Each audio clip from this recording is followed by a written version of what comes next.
जी बिस्मिल्लाहिर्रहमानिर्रहीम अस्सलामु अलैकुम रहमतुल्लाहि व बरकातुहू। मेरा नाम है डॉक्टर मोहम्मद मुज़्ज़मिल हसन। एक नए सेशन के साथ आपकी खिदमत में हाज़िर हैं जी। ईद कुर्बान बिल्कुल नज़दीक है, हज भी हमारा आस पास ही है जी। अगले चंद दिनों में इंशाअल्लाह हमारे मुसलमान जो हैं वो हज अदा करेंगे।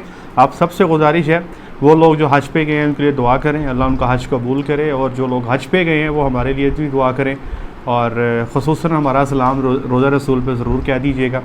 आज जिस टॉपिक पे हम बात कर रहे हैं ये तकरीबन हर साल ही ये एक शोशा उठता है और इस पे बहुत ज़्यादा बात होती है, फेसबुक पे बात होती है, सोशल मीडिया पे बात होती है, और ये एक सोची समझी कैंपेन है। मुझे लगता है कि ये कैंपेन चलाई जाती है मुसलमानों के त्यौहार को मिलाइन करने के लिए, या उसमें लोगों के ज़हनों में अजीबोगरीब बातें डालने के लिए। तो बात अब ये करना चाह रहे हैं कि लोग ये कहते हैं कि ईद के दिन पे अब चूँकि गुर्बत बहुत ज़्यादा है, तो कुछ लोगों का, कुछ लिबरल जहन के लोगों का कहना ये है कि कुर्बानी करके पैसे का ज़िया किया जाता है, क्यों ना इस पैसे को किसी गरीब की खिदमत के लिए इस्तेमाल किया जाए। तो ये हर दफ़ा ही ये ईद के दिनों में जब ईद कुर्बान पास होती है तो ये शोशा उठता है। तो इस पर थोड़ी सी वजाहत करने की कोशिश करेंगे, और साथ ही साथ आपको बताएंगे कि ईद के कारोबार की वजह से अल्लाह ताला ने जो मुसलमानों को जो हुक्म दिया है ईद कुर्बान का, कुर्बानी करने का, उससे कितनी बड़ी आपको एक्टिविटी मिलती है, कितना बड़ा फ़ायदा होता है। इसमें दो तरह के जवाब हैं जी।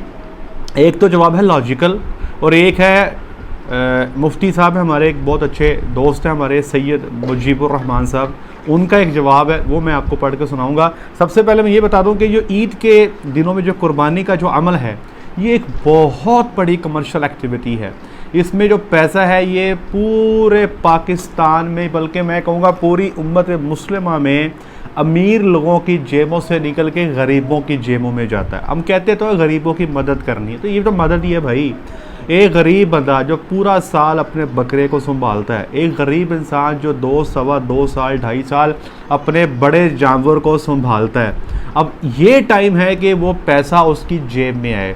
तो ये बहुत बड़ी एक्टिविटी है। सबसे ज़्यादा पैसे इसमें जो गरीब लोगों के जेबों में जाते हैं ये वो लोग हैं जो एनिमल्स को पालते हैं। अब आपको पता है कि पाकिस्तान में 22 करोड़ की आबादी है, और यहाँ पे कमो बेश लाखों नहीं तो 1.5-2 करोड़ एनिमल तो लाजमी जो है कुर्बानी पे जो है वो सेक्रीफाइस होते हैं।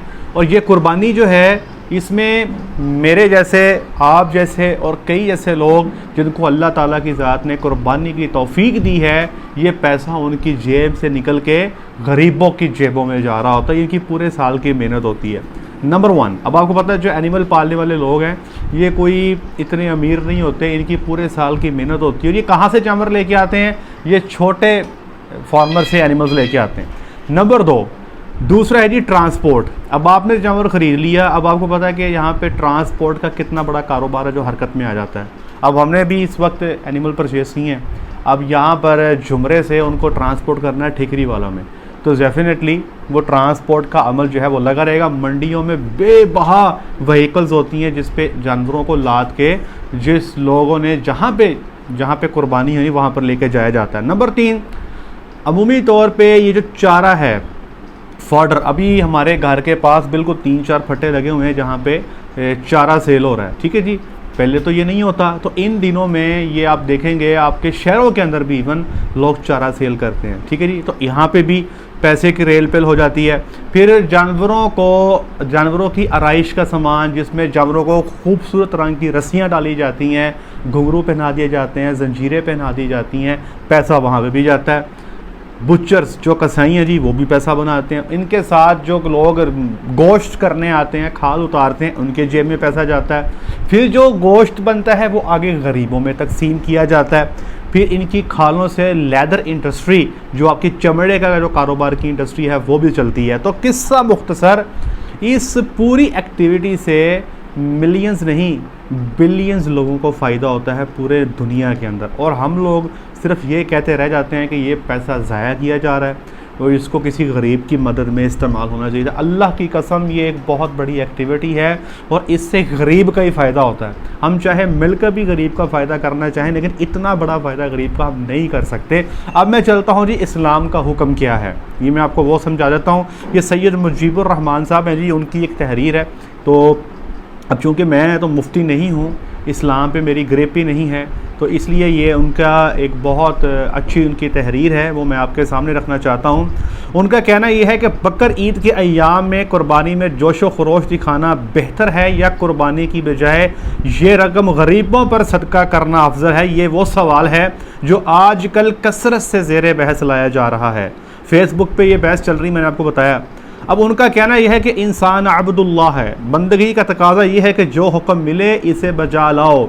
आपने तो कुरान पाक की आयत पढ़ी होगी ना कि अल्लज़ीना युमिनूना बिल गैब, मोमिन वो है जो गैब पर ईमान लाता है। हम लॉजिक नहीं ढूंढते, अल्लाह का हुक्म आ गया बस सर फेंक दिया और उस पर अमल करना ही हमारा फ़र्ज़ है। लॉजिक में हम नहीं पढ़ते क्योंकि हम गैब पर ईमान लाते हैं। अल्लाह को देखा तो नहीं है लेकिन उस पर यकीन पूरा है, अपने से ज़्यादा यकीन है। जो हुक्म मिल गया हम करेंगे बस, उसमें लॉजिक की हमें ज़रूरत ही नहीं है। अच्छा जी, अब वो कहते ये हैं कि हुक्म जिस दिन का है उसी दिन पे वो हुक्म बजा लाना है। जैसे मिसाल के तौर पे रोज़ा इबादत है लेकिन अय्याम ईद पे ये मना किया गया है, अल्लाह का हुक्म है। इसी तरह गरीबों की इमदाद भी जो है एक बहुत बड़ा अमल है। नमाज़ पढ़ने का हुक्म दिया गया है लेकिन ज़वाल के टाइम पे औकात मकरूहा में आप नमाज अदा नहीं कर सकते। क्यों? अल्लाह का हुक्म है। और मुसलमान का काम क्या है? जो अल्लाह का हुक्म है उसको आपने पूरा करना है जी। अब कुछ हदीस मुबारक हैं जिसमें सनन इब्न माजा 1045/2 उसमें ये लिखा गया है कि अल्लाह ताला को नहर वाले दिन इब्ने आदम का कोई अमल इतना पसंद नहीं जितना खून बहाना पसंद है। ठीक है जी, अल्लाह ताला के नज़दीक बकरा ईद के जो दिन हैं उसमें खून बहाने के अमल को पसंदीदा तरीन अमल करार दिया गया है। ख़ुद सरकार दो आलम सल्लल्लाहु अलैहि वसल्लम का अपना अमल भी इसी के मुताबिक है।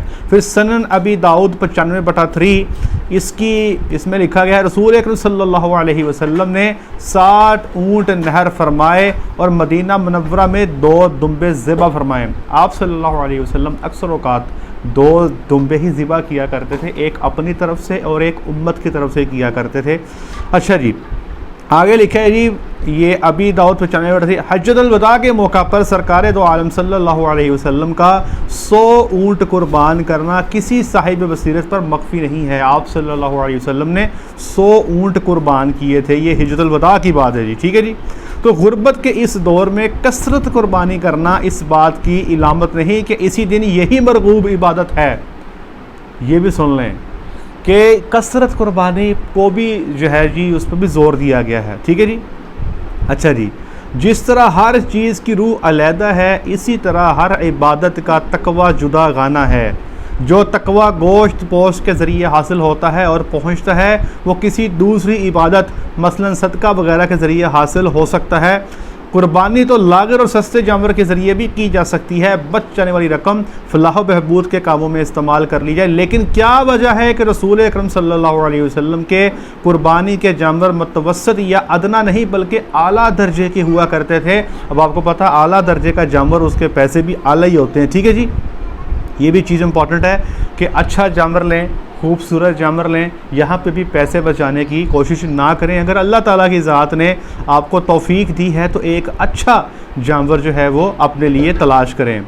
इसी तरह आखिर कोई तो वजह होगी कि हज़रत उमर रज़ी अल्लाह ताला अन्हो अपनी बेश कीमत ऊँटनी फ़रोख्त करने की बजाय इसको कुर्बान करने को तरजीह देते हैं कि क़यामत के दिन मेरी सवारी बनेगी।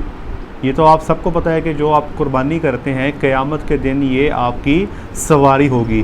गुर्बत के इस दौर में हज़रत उमर जैसा साहिब बसीरत हर गरीबों की आनत हरगज़ पोशीदा नहीं होगी। जारी बात है जी, हम तो उनके पैरों की खाक भी नहीं है जी। अगर वो जो है एक अच्छी कुर्बानी कर रहे हैं, अच्छा जानवर ख़रीद रहे हैं, तो हम कौन होते हैं यहाँ पे ये फ़ैसला करने वाले कि भाई कुर्बानी छोड़ो, गरीबों पे पैसे लगा दो। अच्छी कुर्बानी करें, सेहतमंद जानवर ख़रीदें, खूबसूरत जानवर ख़रीदें। इसी दिन का अल्लाह ताला का यही हुक्म है जिसको हमें बजा लाना है। तो ये लोग आपसे बड़े कहेंगे कि यार ये ऐसे कर लें, वैसे कर लें। जहाँ पे 1.5 लाख रुपए की कुर्बानी करनी है, ये 1.5 लाख रुपए किसी गरीब की शादी करवा दें, किसी गरीब की बच्ची की शादी करवा दें, किसी गरीब के घर में राशन दे दें, ये कर दें, वो कर दें। देखें जी, कभी हमने सोचा है कि हम ये मोबाइल देख लें, ये मेरे जो हाथ में है, अब इस मोबाइल की कीमत जो है वो 35,000 रुपये है। जब मोबाइल ख़रीदने की बारी आती है तो मैं 35,000 रुपया अपनी ज़ात पे लगा देता हूँ। भाई यहाँ पर तो 10,000 से भी गुजारा हो सकता था ना जी, क्या करना, फ़ोन कॉल ही सुननी है, मैसेज ही करने हैं ना जी, नेट चलाना है। लेकिन अपनी ज़ात पे जब खर्चा करने की बात आती है तो हम 35,000 का, 50,000 का, 70,000 का मोबाइल ख़रीद लेते हैं। और जब यहाँ पर हमें कभी ख्याल नहीं आया कि यार क्यों ना 10,000 का मोबाइल लिया जाए और 25,000 किसी गरीब पे लगा दिया जाए, कभी ख्याल नहीं आएगा। हम अपनी गाड़ी ख़रीदते हैं, अच्छी से अच्छी गाड़ी ख़रीदते हैं। अब गाड़ी में तो ऑल्टो भी है, 20 लाख की ऑल्टो ले लें, एक बंदे के लिए कंफर्टेबल है। लेकिन क्यों हम V8 ख़रीदते हैं, कभी सोचा नहीं। घड़ियों में रोलेक्स क्यों ख़रीदते हैं, मोबाइल पे टाइम बड़ा बेहतरीन पता लग रहा है, 11:21 हुए, ये बड़ा बिल्कुल सही टाइम बताता है, लेकिन एक घड़ी रोलेक्स वॉच हम ख़रीद लेते हैं। शादियों पे हम इतना बेबा खर्चा करते हैं। कपड़े तो हम आम से ही पहन सकते हैं, लेकिन हम ब्रांड क्यों पहनते हैं। यहाँ पर हमें कभी ख्याल नहीं आएगा, ना ही ये जो हमारे फेसबुक के लिबरल हैं कभी हमें ये बात कहेंगे कि अपने अखराजात को कंट्रोल करके गरीब की मदद करें। नहीं, ये हमेशा आपको तब कहेंगे जब इस्लाम का कोई हुक्म होगा, और उस हुक्म के अंदर मुसलमानों को तशवीश का शिकार करने के लिए ये हमेशा बेवकूफ़ बनाने की कोशिश करेंगे। याद रखें, बीइंग अ मुस्लिम, जो अल्लाह का हुक्म है जी वही हमने मानना है, वही हमारी ज़रूरत है। हाँ, हम अच्छी से कुर्बानी भी करें, अल्लाह का हुक्म भी अदा करें, गरीबों की मदद भी करें, ये बहुत अच्छी बात है। लेकिन कुर्बानी को तर्क करके गरीबों की मदद करना ये बिल्कुल दुरुस्त नहीं है, क्योंकि अल्लाह ताला ने अगर आपको इस्तिताअत दी है, आपको हैसियत दी है, तो इस दिन का, कुर्बानी के दिन का सबसे बेहतरीन अमल अल्लाह ताला को जो पसंद है वो खून बहाना है और अल्लाह की राह में कुर्बानी करना है। और ये मैंने आपको पहले बता दिया कि ये जो गरीब का हम खेल खेलते हैं, एक्चुअली में गरीब की ही मदद हो रही है, हकीकत में गरीब की मदद हो रही है। ये ऐसा नहीं है कि ये गरीब की मदद नहीं हो रही। अगर ये आपकी एक्टिविटी बंद हो जाए तो बिलियंस का नुकसान, खरबों का नुकसान है इसमें, और गरीब बंदे का नुकसान है। यहाँ पे गरीब बंदा साल में, इस दिनों में बेचारे की चांदी हो जाती है।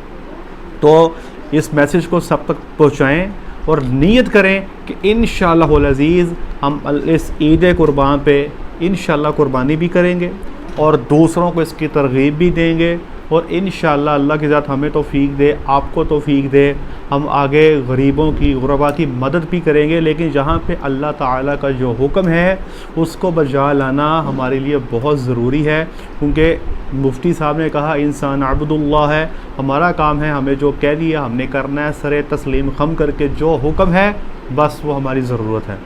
उम्मीद है कि आप इस मैसेज को आगे दूसरों तक ज़रूर पहुँचाएँगे।